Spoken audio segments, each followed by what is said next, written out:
ବଗର ନାମ ହେଲା ବିଲୁଆ ଆଉ ବଗର କଥା। ଗୋଟେ ଜଙ୍ଗଲରେ ବିଲୁଆ ଆଉ ବଗ ରହୁଥିଲେ। ବିଲୁଆ ଗୋଟେ ଚତୁର ଥିଲା। ସିଏ ତାପରେ କହିଲା, ଆରେ କେତେ ଦିନ ହେଲାଣି ମୁଁ ପାନେ ଦେଇନି ବଗକୁ, ଆଜି ତାକୁ ପାନେ ଦେବି। ଗାଈରୁ କ୍ଷୀର ଆଣି କ୍ଷୀରି ବନେଇ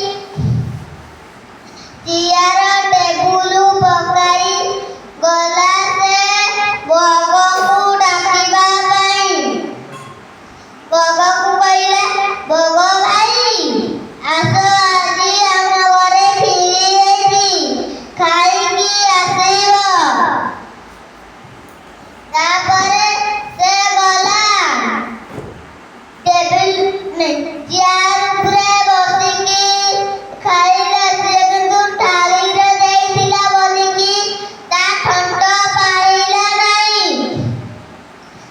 ତା ଥାଳି ଉପରେ ଯୋଉ କ୍ଷୀରି ଗୁରାରେ ଖାଲି ରହିଲା। ତାପରେ ତା ଠଣ୍ଟରେ ଖାଲି ଲାଗିଲା, ସିଏ ଖାଇ ପାରିଲା ନାହିଁ।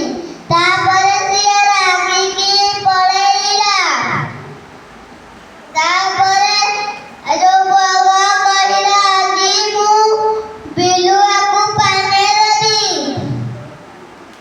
ତାପରେ ସିଏ ଗାଈରୁ କ୍ଷୀର ଆଣିକି କ୍ଷୀରି ବନେଇ ଟେବୁଲ ଆଉ ଚିଆର ପକେଇ ଗଲା ବିଲୁଆକୁ ଡାକିବା ପାଇଁ।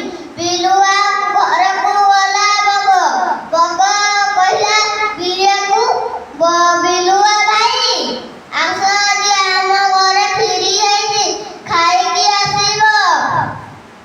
ତାପରେ ସେ ଗଲା ଟେବୁଲ ଆଉ ଚିଆରରେ ବସିଥିଲା। ତାପରେ ସିଏ ପାଟିରେ ଆଣିଲା ଯେ ସିଏ ତା ମୁହଁ ବଡ଼ ଥିଲା ବିଲୁଆର, ସିଏ ଖାଇ ପାରିଲା ନାହିଁ।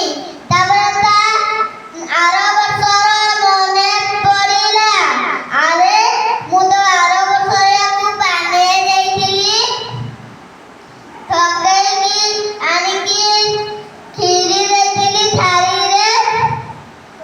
ତାପରେ ସିଏ କଦଳ ପାତ୍ର ମତେ ଦଉଛି। ତାପରେ ସେ ରାଗିକି ପଳେଇଲା। ତାପରେ